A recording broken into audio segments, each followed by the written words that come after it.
Good morning, dear students. Welcome to this online lecture. I am Mr. Rahul Pawar. In today's lecture, we are going to see one another example on the topic income from profession. This is the sixth example on this particular topic, and in this particular example, we are going to study the computation of income of a advocate. आजच्या या लेक्चरमध्ये आपण आपला जो topic आहे income from profession या टॉपिकचं 6वं example पाहणार आहोत. आणि या एक्झाम्पलमध्ये एखादे ॲडव्होकेट असतील, एखादे वकील असतील, तर त्यांचं इन्कम कशा पद्धतीने कॅल्क्युलेट केलं जातं याचं एक्झाम्पल आपण पाहणार आहोत. Okay, in the earlier lectures we have seen 5 examples in which we studied how to compute the income of a doctor and income of a lawyer. पाठीमागचे जे काही आपण एक्झाम्पल्स पाहिलेले आहेत त्याच्यामध्ये एखादे डॉक्टर्स असतील किंवा एखादे वकील असतील त्यांचे इन्कम कशा पद्धतीने कॅल्क्युलेट केलं जातं हे आपण पाहिलेलं आहे. या लेक्चरमध्ये आपण अजून एका ॲडव्होकेटचं इन्कम कशा पद्धतीने कॅल्क्युलेट केलं जातं त्याच्या काही नवीन ॲडजस्टमेंट आपण या एक्झाम्पलमध्ये पाहणार आहोत. Okay, so let's start with this particular example. This is example number 6. Read the first line carefully. Advocate Kumar provides you the following information.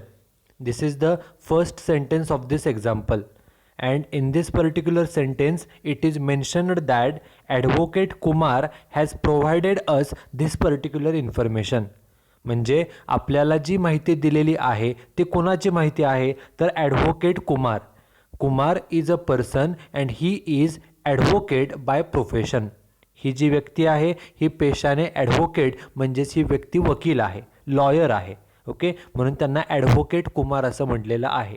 Okay, then we are given a receipt and payment account for the year ended 31st March 2021. Just like the previous 5 examples, here also we are given with a receipt and payment account. We know that every professional person, the professional person may be a chartered accountant, he may be a doctor, advocate, teacher, architect or engineer. Every professional person prepares receipt and payment account for the year ended 31st of March. प्रत्येक professional व्यक्ती, तो व्यक्ती doctor असेल, chartered accountant असेल, teacher असेल किंवा advocate असेल, प्रत्येक प्रोफेशनल व्यक्ती वर्षाच्या शेवटी रिसीट अँड पेमेंट अकाउंट तयार करतो. In the previous 5 examples also we were given the receipt and payment account and certain adjustments and with the help of this receipt and payment account and adjustments we calculated the income from profession. Here also we are given the receipt and payment account. Okay, we know that the debit side is a receipt side and credit side is a payment side. Debit बाजू जी असते ते receipt side असते. On the receipt side different receipts, that is different incomes received that particular person are recorded. Receipt म्हणजे काय तर पैसे आले. या व्यक्तीला वर्षभरामध्ये कोणकोणत्या मार्गाने पैसे मिळाले हे रिसीट साईडला रेकॉर्ड केलं जातं. And we know that the receipt and payment account always starts with the opening cash balance and it always ends with the closing cash balance. In the previous 5 examples also we have seen this, that the receipt and payment account, the debit side of receipt and payment account starts with the opening balance and credit side ends with the closing balance. डेबिटची सुरुवात opening बॅलन्सने होते आणि credit साईडचा शेवट हा closing बॅलन्सने होतो. आणि हा जो ओपनिंग आणि क्लोजिंग बॅलन्स असतो तो कॅशचा ओपनिंग क्लोजिंग बॅलन्स असतो. And we know that the cash balance it is our asset. Opening cash असो किंवा क्लोजिंग कॅश असो ती आपली असेट असते. ओके, आणि आपण ज्या वेळेला कोणत्याही प्रोफेशनल व्यक्तीचं इन्कम कॅल्क्युलेट करतो, whenever we calculate the income of any professional, we have to consider only the professional incomes and professional expenses. Profession चालवून कोणते इन्कम्स मिळाले आणि प्रोफेशन चालवण्यासाठी कोणते खर्च आहेत याचाच फक्त विचार करून त्या प्रोफेशनलचं इन्कम कॅल्क्युलेट केलं जातं. So therefore the cash balance, opening cash balance as well as closing cash balance, as it is our asset, it is totally ignored while computing the income from profession. Opening cash balance डेबिटला असेल किंवा closing cash balance क्रेडिटला असेल, हा cash balance आपण ज्या वेळेला income calculate करतो त्यावेळेला तो इग्नोर करायचा असतो, दुर्लक्ष करायचा असतो, तो विचारामध्ये घ्यायचा नाही, कारण ती आपली असेट आहे. आता बाकीचे इन्कम कोणकोणते आहेत बघा. The first income is professional fees ₹1,20,000. हे व्यक्ती ॲडव्होकेट आहेत, वकील आहेत, यांना प्रोफेशनल फी मिळाली. नावामध्ये सांगितले की ही फी प्रोफेशनची आहे, बरोबर. आता प्रोफेशनची फी आहे म्हणजे हे झालं प्रोफेशनल इन्कम. आपण जे जे प्रोफेशनचे इन्कम आहेत, आपण एक्झाम्पल सोडवताना देखील इन्कम प्रोफेशनचे कोणते असं करू शकतो, किंवा सगळ्यात शेवटी आपण नेहमीप्रमाणे फाइंड आउट करूया. हे पहिले इन्कम आहे. Second income is arbitration fee ₹80,000. Arbitration म्हणजे मध्यस्थ म्हणून काम करणे. Okay. The advocates can be legally appointed as an arbitrator. Arbitrator means a person who is appointed by the court for solving the disputes among the different parties. काही व्यक्तींमध्ये जर काही वाद असतील तर ते वाद मिटवण्यासाठी कोर्ट वकिलांना आर्बिट्रेटर म्हणजे मध्यस्थ म्हणून अपॉइंट करतं. त्या आर्बिट्रेटरचं काम असतं की दोन्ही पार्टीचं म्हणणं ऐकून घ्यायचं आणि योग्य तो डिसिजन द्यायचा. ओके. हे काम केल्याबद्दल त्यांना जी फी मिळते त्याला आर्बिट्रेशन फी असं म्हटलं जातं. And arbitration fees received, it is received by the advocates because they are the advocates, they know the different laws of our country. जे वेगवेगळे नियम असतात, वेगवेगळे कायदे असतात, याची माहिती वकिलांना असल्यामुळेच त्यांना आर्बिट्रेटर म्हणून नेमलं जातं. त्यामुळे ही जी फी मिळते आर्बिट्रेटर म्हणून काम केल्याबद्दलची, ही त्यांच्या प्रोफेशनशी रिलेटेड फी असते. Okay. This is second income. Then third income is interest from bank ₹2 lakh. बँकेकडून व्याज किती मिळाले तर ₹2 लाख. बँकेमध्ये इन्व्हेस्टमेंट केली असेल त्याच्यावरचं हे व्याज आहे. त्यानंतर next income is gifts received ₹1 lakh. हे वकील आहेत, यांना गिफ्ट मिळाले. आता त्यांच्या कस्टमर्सकडून किती गिफ्ट मिळाले आणि रिलेटिव्सकडून किती गिफ्ट मिळाले ते आपल्याला पुढे ॲडजस्टमेंटमध्ये दिलेलं आहे. And last income is agricultural income ₹70,000. ही व्यक्ती वकील आहे, यांना शेती करून देखील उत्पन्न मिळालं किती रुपये तर ₹70,000. Okay. These are the different receipts, different incomes received by advocate Kumar during the particular year. या वर्षभरामध्ये या व्यक्तीला या वेगवेगळ्या मार्गाने मिळालेले ही इन्कम्स आहेत. These are the receipts. Now on the payment side. आता जी पेमेंट साईड आहे, पेमेंट साईडला काय रेकॉर्ड केलं जातं. On the payment side different payments made, that is cash out going from the profession, it is recorded. प्रोफेशनमधून कोणकोणत्या कारणासाठी cash गेली, पैसे गेले, ते पेमेंट साईडला रेकॉर्ड केलं जातं. First payment is salary ₹20,000. एम्प्लॉईला पगार पेड केला 25,000. This is first payment. Second is rent of chamber ₹18,000. Chamber means office. वकिलांचं जे ऑफिस असतं त्याला चेंबर असं म्हटलं जातं. ओके. Chamber means office. किती ऑफिसचं रेंट पेड केले ₹18,000. Then third payment is drawing ₹1,20,000. Drawing आपल्याला माहिती आहे, drawing means when the owner withdraws some cash from his business or profession for personal purpose, then it is called as a drawing. पर्सनल कारणासाठी जर बिझनेसमधील प्रोफेशनमधील पैसे काढून ते पर्सनल यूजसाठी घरी नेले तर त्याला ड्रॉइंग असं म्हटलं जातं. त्याची अमाऊंट आहे ₹1,20,000. त्यानंतर next payment is for membership fee ₹6,000. Membership fee म्हणजे सभासद फी पेड केली. आता कुठले सभासदाची फी पेड केली ते आपल्याला पुढे ॲडजस्टमेंटमध्ये दिलेलं आहे. त्यानंतर next payment is car expenses ₹20,000. कारचा खर्च आहे ₹20,000. आता कारचा वापर आपण पाठीमागच्या 5 एक्झाम्पलमध्ये पाहिलेलं आहे की generally the businessmans, the professional peoples uses the motor car for both personal and professional purpose. And as the asset is used for both the purposes, then the car expenses and the depreciation on car should be distributed among personal and profession as per the given ratio. ज्या अर्थी कारचा वापर personal आणि profession या दोन्ही कारणासाठी केलेला आहे, त्यामुळे जो खर्च आहे तो खर्चसुद्धा आपल्याला त्या प्रपोर्शनेटली डिस्ट्रीब्यूट हा करावा लागतो. तो प्रपोर्शन काय ते आपल्याला ॲडजस्टमेंटमध्ये दिलेलं आहे. त्यानंतर next payment is FD in bank ₹2,50,000. बँकेमध्ये फिक्स डिपॉझिट केलं, बँकेमध्ये गुंतवणूक केली, किती रुपये? 2.5 लाख रुपये. त्याच्यानंतर next payment is books for profession ₹10,000. Books खरेदी केली, बुक्ससाठी पेमेंट केलं म्हणजे बुक्स खरेदी केली, पुस्तके खरेदी केली, कितीची? 10,000 रुपयाची. त्यानंतर next payment is advance income tax ₹5,000. Income tax ॲडव्हान्समध्ये पेड केला गव्हर्नमेंटला, किती रुपये? तर 5,000 रुपये. After that the next payment is donation to temple ₹4,000. एखाद्या मंदिराला देणगी दिली, किती देणगी दिली? तर 4,000 रुपये देणगी ही दिलेली आहे. त्यानंतर the next payment is bonus to staff. स्टाफला बोनस दिला, किती रुपये बोनस दिला आहे? तर 20,000 रुपये बोनस दिला, किती? 20,000. Generally bonus is given once in a year, वर्षातून एकदा. Generally on the occasion of Diwali, on the occasion of new year, bonus is paid to the employees. So bonus किती दिला आहे? 20,000. And last payment is telephone expenses ₹13,000. टेलिफोनचा खर्च 13,000 रुपये आहे. आता टेलिफोनचा खर्च ऑफिसचा आहे का घरगुती आहे का दोन्ही आहे, ते आपल्याला ॲडजस्टमेंटमध्ये दिलेलं आहे. And the total of both the sides is 6,20,000. जे काय आपल्याला रिसिट अँड पेमेंट अकाउंट दिलेलं आहे त्याच्या दोन्ही बाजूची बेरीज किती आहे? तर 6,20,000 रुपये. This is the receipt and payment account given in the example.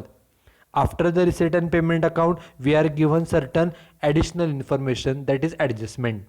Okay, our work is to read the adjustments and to make a tick mark on the concerned item. एक एक ॲडजस्टमेंट वाचायची आणि ती ॲडजस्टमेंट कशावरती आहे त्याला फक्त आपण tick mark ही करायची आहे. Read the first adjustment. First adjustment is 1/5 of car expenses are personal.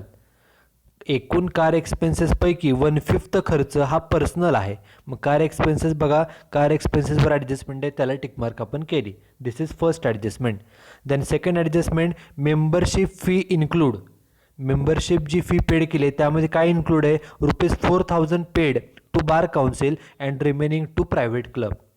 Membership फीमध्ये 4,000 रुपये आपण बार काउन्सिलला पेड केलेत आणि राहिलेली रक्कम कुठे पेड केली? तर प्रायव्हेट क्लबला. हे मेंबरशिप फीवरती ॲडजस्टमेंट आहे, मग मेंबरशिप फीला आपण टिकमार्क केली. This is second adjustment. Then the third adjustment is telephone expenses include ₹3,000 of house. Telephone एक्सपेन्सेसमध्ये 3,000 खर्च हा घरामधला आहे. टेलिफोन एक्सपेन्सेसवर ॲडजस्टमेंट आहे म्हणून आपण टेलिफोन एक्सपेन्सेसला टिकमार्क केली. त्याच्यानंतर next adjustment is depreciation on car ₹5,000. कारचं डेप्रिसिएशन आणि हे टोटल डेप्रिसिएशन आहे. टोटल डेप्रिसिएशन म्हणजे ते आपल्याला पर्सनल आणि प्रोफेशनमध्ये डिस्ट्रीब्यूट करावं लागेल. एक्झाम्पलमध्ये कार्स रिलेटेड अजून काहीही दिलं नाही, त्यामुळे आपल्याला ती ॲडजस्टमेंट सेपरेट करावी लागेल. And last adjustment is gift include ₹20,000 received on his anniversary and remaining gift from the customers in appreciation of his service. ही ॲडजस्टमेंट गिफ्टवरती आहे, गिफ्ट इन्क्लूड असं म्हटलं आहे. सो ही गिफ्टवरती आहे, सो गिफ्टला टिकमार्क केलं. Okay, these are the 5 adjustments. ज्या 5 ॲडजस्टमेंट्स आहेत त्या आपण ॲडजस्टमेंट वाचल्या आणि त्या ॲडजस्टमेंट ज्याच्यावरती आहे त्याला आपण टिकमार्क ही केलेली आहे. आणि शेवटी सगळ्यात काय सांगितलं आहे? Compute income from profession for assessment year 21-22. आपल्याला जे रिसिट अँड पेमेंट अकाउंट आणि ॲडजस्टमेंट दिलेल्या आहेत त्याच्या साह्यानं आपल्याला या व्यक्तीचं इन्कम फ्रॉम प्रोफेशन कॅल्क्युलेट करायचं आहे. Okay, so let start with the computation. आता आपण इन्कम कसं कॅल्क्युलेट केलं जातं त्याची सुरुवात करणार आहोत. सुरुवातीला व्यक्तीचं नाव काय? व्यक्तीचं नाव आहे advocate Kumar.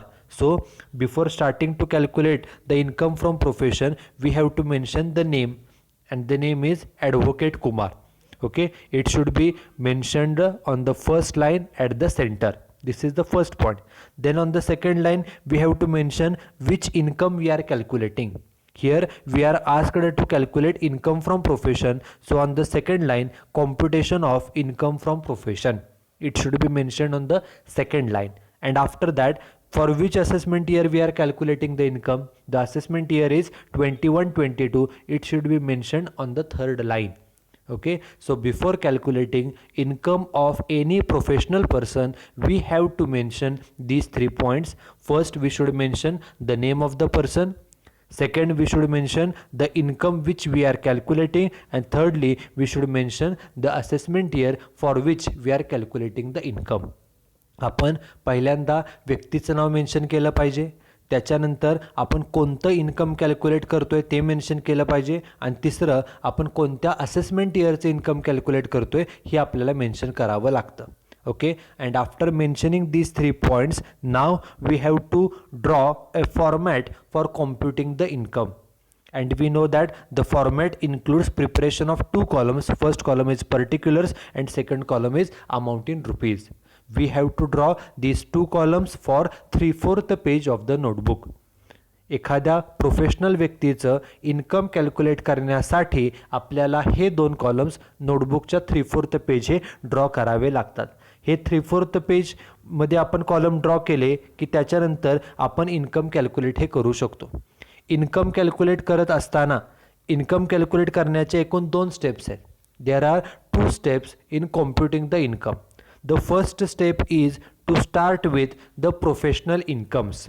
Okay, so we should give the heading a professional incomes. आपण पहिले हेडिंग द्यायचं असतं ए प्रोफेशनल इन्कम्स, आणि इथं हेडिंगमध्ये सांगितलं आहे कोणते इन्कम घ्यायचे, तर फक्त आणि फक्त प्रोफेशनशी related. Means the incomes received by running the advocate profession, it should be only recorded in this particular column. त्या व्यक्तीला वर्षभरामध्ये वेगवेगळ्या मार्गाने इन्कम मिळालेले असतात, त्यापैकी प्रोफेशनशी रिलेटेड जेवढे इन्कम्स आहेत तेवढेच फक्त इथं रेकॉर्ड करायचे असतात. Only the incomes related to profession तेवढेच फक्त इथं रेकॉर्ड करायचे. मग आता आपण एक एक इन्कम बघूया. The first income is professional fees. आपण एवढंच बघायचं की हे इन्कम प्रोफेशन चालवून मिळालेलं आहे का हे पर्सनल इन्कम आहे. बघा, पहिले इन्कम आहे प्रोफेशनल फीस. नावामध्ये सांगितले की ही फी ही प्रोफेशनशी रिलेटेड आहे. प्रोफेशनल फी ही प्रोफेशनशी रिलेटेड आहे, so it is a professional income. किती? 1,20,000. बघा, प्रोफेशनल फीस अमाऊंट किती? 1,20,000. This is the first income, professional income. पुढचं इन्कम आहे आर्बिट्रेशन फी ₹80,000. आर्बिट्रेशन म्हणजे मध्यस्थ म्हणून काम केल्याबद्दलची fee. This is a special fees which is received only by the advocates. Okay, and this arbitration fee is received by the advocates for working as an arbitrator. Now question is, who is arbitrator and what is his role? Arbitrator म्हणजे कोण? तर arbitrator म्हणजे मध्यस्थ. जर काही लोकांमध्ये काही भांडणे असतील, वाद असतील, काही कायदेशीर बाबतीमध्ये वाद असतील, तर त्यांची जो काही इश्यू आहे, त्यांचा जो प्रॉब्लेम आहे तो सॉल्व करण्यासाठी मध्यस्थ म्हणून एखाद्या वकिलांना नेमणूक केली जाते. आणि त्या वकिलांचं काम असतं दोन्ही ज्या पार्टीज आहेत त्यांचं म्हणणं ऐकून घ्यायचं आणि कायद्याच्या भाषेमध्ये काय योग्य आहे ते त्यांना सांगून त्यांना तो निर्णय द्यायचा. ओके, आणि त्यांच्यामधील जो वाद आहे, लोकांमधील जो वाद आहे, तो वाद मिटवायचा हे त्या आर्बिट्रेटरचं काम असतं. आणि हे काम केल्याबद्दल त्यांना जी फी मिळते त्याला आर्बिट्रेशन फी असं म्हटलं जातं.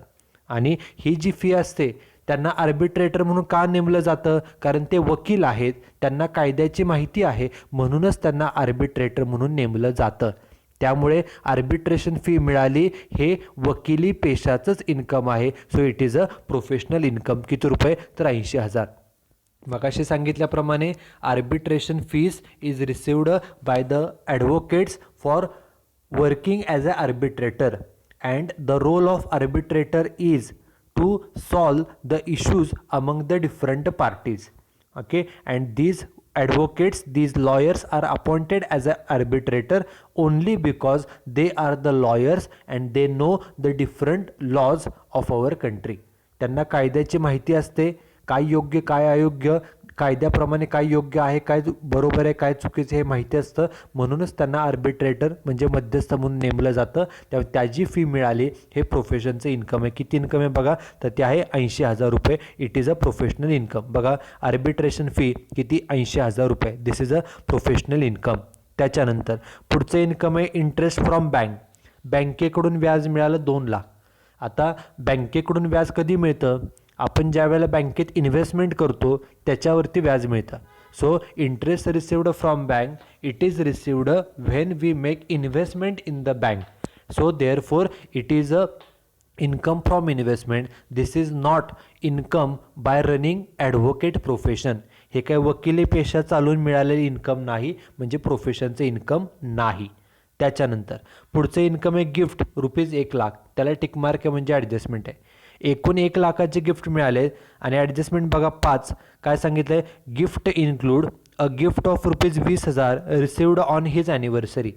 20,000चं गिफ्ट ॲनिव्हर्सरीला मिळालेलं आहे, लग्नाच्या वाढदिवसाला मिळाले. लग्नाचा वाढदिवस असेल, स्वतः व्यक्तीचा वाढदिवस असेल किंवा घरगुती फंक्शन असेल, ते पर्सनल गिफ्ट झालं. And remaining gift from customer, एकूण कितीचे गिफ्ट मिळालेत? 1,00,000. 1,00,000पैकी 20,000चे मिळाले ॲनिव्हर्सरीला, मग राहिले किती? तर 80,000चे. ते कुणाकडून मिळाले? From the customers in appreciation of service. आपण प्रिव्हियस लेक्चरमध्ये पण पाहिलेलं आहे की whenever any professional person receives any gift from his customer in appreciation of their service, then it is treated as a professional income. ज्या वेळेला एखादा professional व्यक्ती, मग तो व्यक्ती ॲडव्होकेट असेल, डॉक्टर असेल किंवा चार्टर्ड अकाउंटंट्स असतील, ते ज्या वेळेला लोकांना चांगली सर्व्हिस देतात त्यावेळेला कस्टमर त्यांना खुश होऊन एखादं गिफ्ट देतात. ते गिफ्ट का त्यांना दिलं जातं? का तर त्यांनी चांगली प्रोफेशनल सर्व्हिस दिली म्हणून. त्यामुळे कस्टमरकडून जे गिफ्ट मिळतं ते प्रोफेशनचंच इन्कम असतं. किती रुपयाचं प्रोफेशनचं आहे? तर आहे 80,000. बघा गिफ्ट अमाऊंट किती? 80,000. एकूण गिफ्ट मिळालेले 1,00,000, त्यापैकी जे पर्सनल होतं ॲनिव्हर्सरीला मिळालं ते मायनस केलं, म्हणजे राहिलेलं जे 80,000 आहे ते प्रोफेशनचं इन्कम. ओके. आणि लास्ट इन्कम आहे ॲग्री इन्कम ₹70,000. शेती करून उत्पन्न मिळालं, म्हणजे हे शेतीचं उत्पन्न आहे, हे काही वकिली पेशा चालून मिळालेलं उत्पन्न नाही. So this is not related to profession. Okay, so these were the different incomes received by advocate Kumar, and out of these income, these are the only 3 incomes related to profession. एवढे 3च income हे प्रोफेशनशी related आहेत. याची बेरीज केली, बेरीज आली 2,80,000 आणि त्या बेरीजला नाव द्यायचं टोटल कंसामध्ये ए. हे जे कोण व्यक्ती आहेत ॲडव्होकेट कुमार यांनी वर्षभर त्यांचं प्रोफेशन चालवून त्यांच्या प्रोफेशनचं इन्कम किती आहे? तर 2,80,000 रुपये. This is the first step. ही पहिली स्टेप आहे. आता दुसरी आणि शेवटची स्टेप. पहिल्या स्टेपमध्ये आपण प्रोफेशनचे इन्कम घेतले, आता घ्यायचे प्रोफेशनचे खर्च. सो हेडिंग त्याचं बी, प्रोफेशनल एक्सपेन्सेस. प्रोफेशनशी रिलेटेड जे जे खर्च आहेत, प्रोफेशनशी रिलेटेड जेवढे एक्सपेन्सेस आहेत तेवढेच फक्त आता इथे मेन्शन करायचे आहेत. Here we have to record only those expenses which are related to profession. Advocate प्रोफेशनशी रिलेटेड, वकिली पेशाशी रिलेटेड फक्त खर्च आपण इथं घ्यायचे आहेत. बघा एक एक खर्च. मग पहिला खर्च सॅलरी 25,000. एक एक खर्च वाचायचा आणि तो खर्च वकिली पेशाचा आहे का पर्सनल आहे एवढंच फक्त पाहायचं. वकिली पेशाचा खर्च असेल तर तो प्रोफेशनचा खर्च. मग पहिला पेमेंट आहे, पहिला खर्च सॅलरी 25,000. आपल्याला माहिती आहे की प्रत्येक प्रोफेशनल व्यक्तीला every professional person has to appoint some employees in his office, and every month we have to pay salary to the employees. So salary paid to the employees is a professional expenses. तो profession चालवण्यासाठी employee लागतात, त्यामुळे त्यांना पगार द्यावा लागतो. हा प्रोफेशनचाच खर्च किती? 25,000 रुपये. त्यामुळे प्रोफेशनल एक्सपेन्सेसमध्ये सॅलरी अमाऊंट कॉलमला अमाऊंट किती? 25,000 रुपये. This is first payment, first professional expenses. त्याच्यानंतर सेकंड आहे रेंट ऑफ चेंबर ₹18,000. चेंबर म्हणजे ऑफिस. पाठीमागच्या एक्झाम्पलमध्ये पण आपण पाहिलेलं आहे की जे वकील असतात, वकिलांच्या ऑफिसला चेंबर असं म्हटलं जातं. मग या ऑफिसचं रेंट पेड केलं, चेंबरचं रेंट पेड केलं म्हणजे तो झाला प्रोफेशनचाच खर्च. कारण वकिलांना त्यांच्या ऑफिससाठी, त्यांचं प्रोफेशन चालवण्यासाठी ऑफिस लागतं आणि त्या ऑफिसचं रेंट पेड केलं, त्यामुळे तो झाला प्रोफेशनचा खर्च किती? 18,000 रुपये. बघा प्रोफेशनल एक्सपेन्सेसमध्ये रेंट ऑफ चेंबर अमाऊंट 18,000 रुपये. त्याच्यानंतर next payment is drawing ₹1,20,000. Drawing म्हणजे काय? Drawing means when the owner takes some cash from his business or profession for his personal purpose, then it is called as a drawing. And drawing is always made for personal purpose. आपल्याला माहिती आहे की drawing हे नेहमी personal कारणासाठी केलं जातं, त्यामुळे ड्रॉइंग हा पर्सनल खर्च आहे. हा काय प्रोफेशनचा खर्च नाही, वकिली पेशाचा खर्च नाही, त्यामुळे तो घ्यायचा नाही. आपण फक्त जे प्रोफेशनशी रिलेटेड खर्च आहेत तेवढेच फक्त रेकॉर्ड करायचे. त्याच्यानंतर पुढचा खर्च आहे मेंबरशिप फी ₹6,000 आणि त्याला टिकमार्क आहे म्हणजे ॲडजस्टमेंट आहे. एकूण फी किती पेड केली आहे? ₹6,000. मेंबरशिप म्हणजे सभासद फी. आता ही सभासद फी जी 6,000 पेड केली त्यावर ॲडजस्टमेंट काय बघा. Adjustment number 2, membership fee include 4,000 paid to bar council. 6,000पैकी 4,000 बार काउन्सिलला आणि रिमेनिंग राहिले किती? 2,000 टू अ प्रायव्हेट क्लब. म्हणजे त्यांनी सांगितले एकूण सभासद वर्गणी पेड केली 6,000, त्या 6,000पैकी 4,000 पेड केलेत बार काउन्सिलला आणि उरलेले 2,000 हे प्रायव्हेट क्लबला. आता 2,000 प्रायव्हेट क्लबला, प्रायव्हेट क्लब म्हणजे तो पर्सनल झाला, तो झाला पर्सनल खर्च. आणि हे जे 4,000 रुपये बार काउन्सिलला पेड केले, बार काउन्सिल म्हणजे काय तर वकील लोकांची जी संघटना असते त्याला बार काउन्सिल असं म्हटलं जातं. Bar council is an association of advocates. आणि आपण पाठीमागच्या लेक्चरमध्ये पण पाहिलेलं आहे, जे प्रोफेशनल्स असतात, चार्टर्ड अकाउंटंट्स असतील, ॲडव्होकेट्स असतील किंवा डॉक्टर्स असतील, यांच्या असोसिएशन्स असतात, संघटना असतात आणि या संघटना त्या लोकांच्यासाठी, त्या प्रोफेशनसाठी काम करत असतात आणि या संघटनांचं प्रत्येक प्रोफेशनल व्यक्तीला मेंबर व्हावं लागतं. ओके. आणि मेंबर होण्यासाठी जी फी पेड केली जाते त्याला मेंबरशिप फी असं म्हटलं जातं. आणि या असोसिएशन्स, या संघटना ह्या प्रोफेशनशी रिलेटेड काम करत असतात, त्यामुळे त्यांना पेड केलेली फी हा प्रोफेशनचाच खर्च मानला जातो. These professional organizations works for the profession and therefore the fees paid to them is a professional expenses. तो प्रोफेशनचाच खर्च असतो. त्यामुळे किती फी पेड केली त्या असोसिएशनला? 4,000, तेवढाच प्रोफेशनचा खर्च. बघा, membership fee to bar council ₹4,000. एकूण खर्चापैकी जे 2,000 रुपये प्रायव्हेट क्लबला पेड केलेले तो प्रायव्हेट खर्च, तो प्रायव्हेट क्लब आहे म्हणजे प्रायव्हेट खर्च. आणि जे संघटना आहे, असोसिएशन आहे प्रोफेशनशी रिलेटेड म्हणजेच बार काउन्सिल आहे, तो खर्च हा प्रोफेशनचा, त्यामुळे तेवढा खर्च दाखवला प्रोफेशनला. त्याच्यानंतर पुढचा खर्च आहे कार एक्सपेन्सेस ₹20,000. कारचा खर्च आहे 20,000 आणि त्याच्यावर पण टिकमार्क आहे. एकूण खर्च 20,000 आहे आणि ॲडजस्टमेंट सांगते की पहिले adjustment 1/5 of car expenses are personal.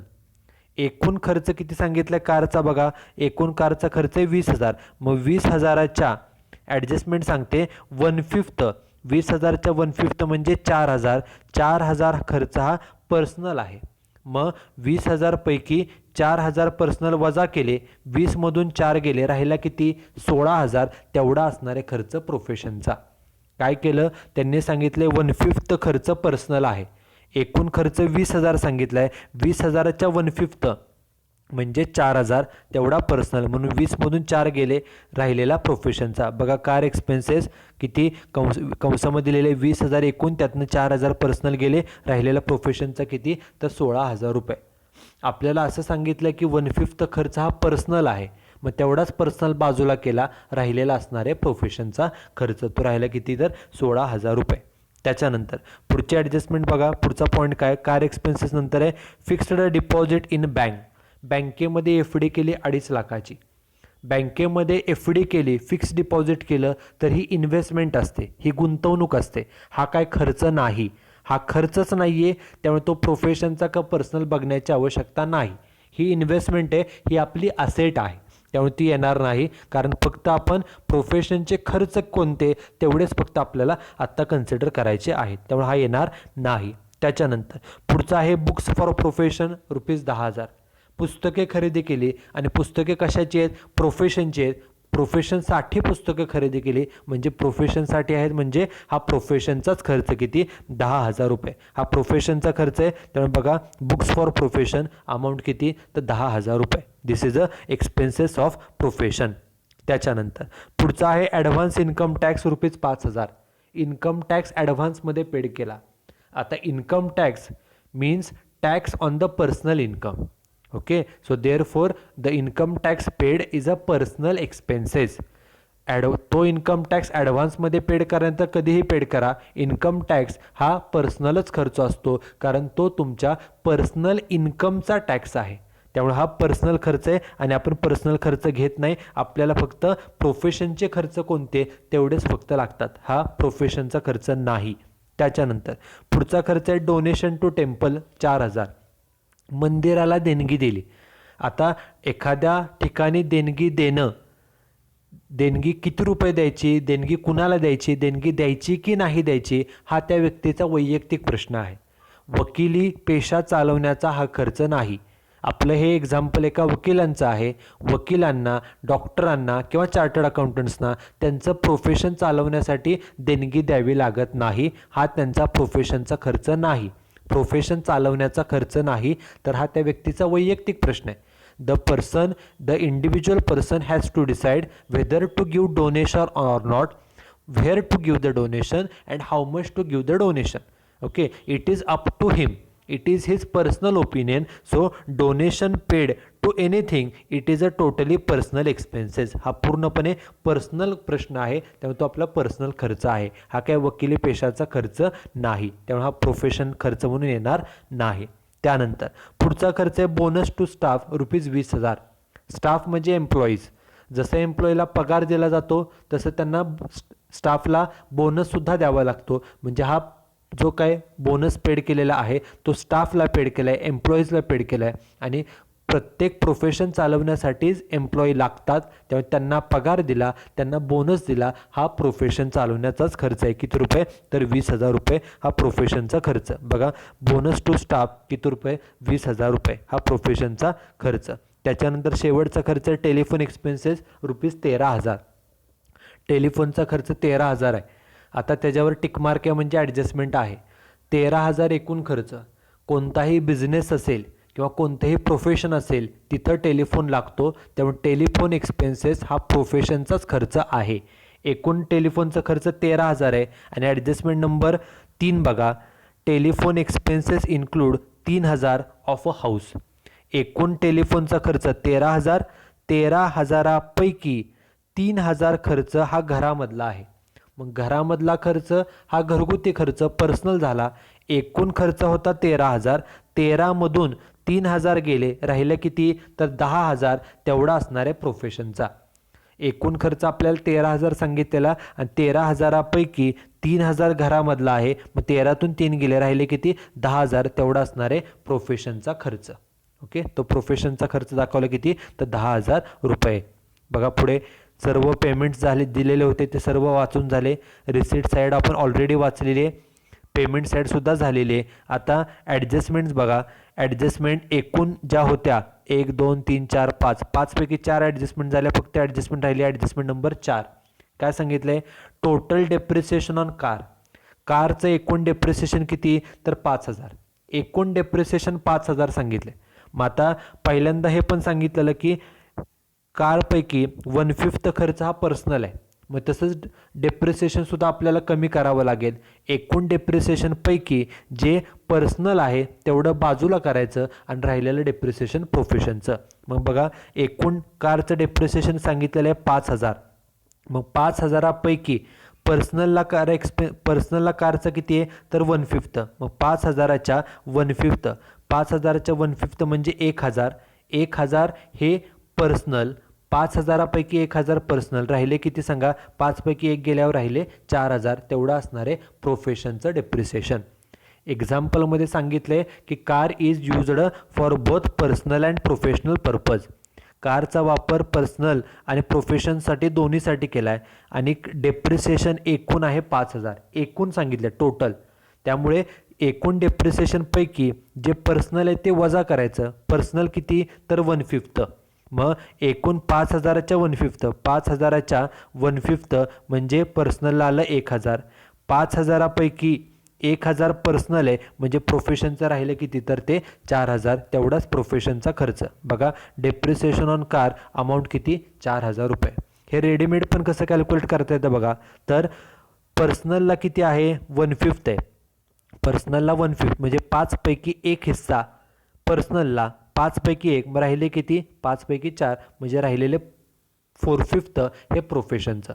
1/5 personal आहे, मग राहिलेलं किती 4/5 एवढं प्रोफेशनचं. एकूण डेप्रिसिएशन 5,000, त्यापैकी प्रोफेशनला जाणारे 4/5 तेच लिहिले. 5,000च्या 4/5 म्हणजे 4,000 रुपये.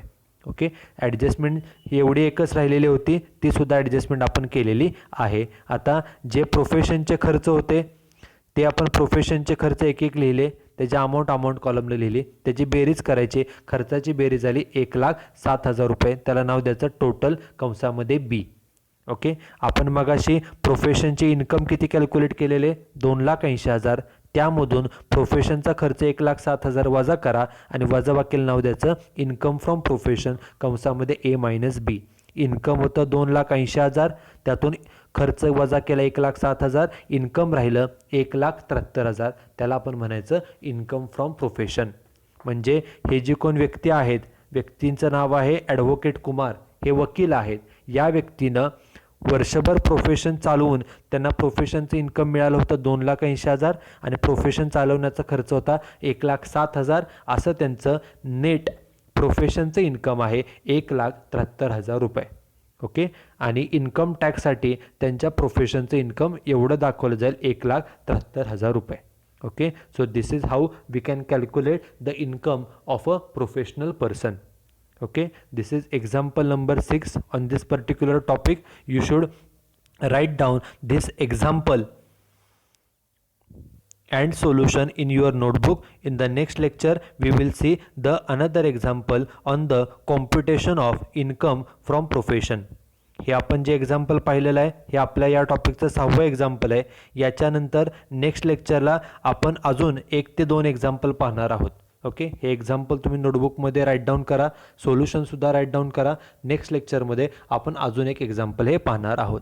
Okay, so that's it with this particular lecture. Here we will stop. Thank you very much.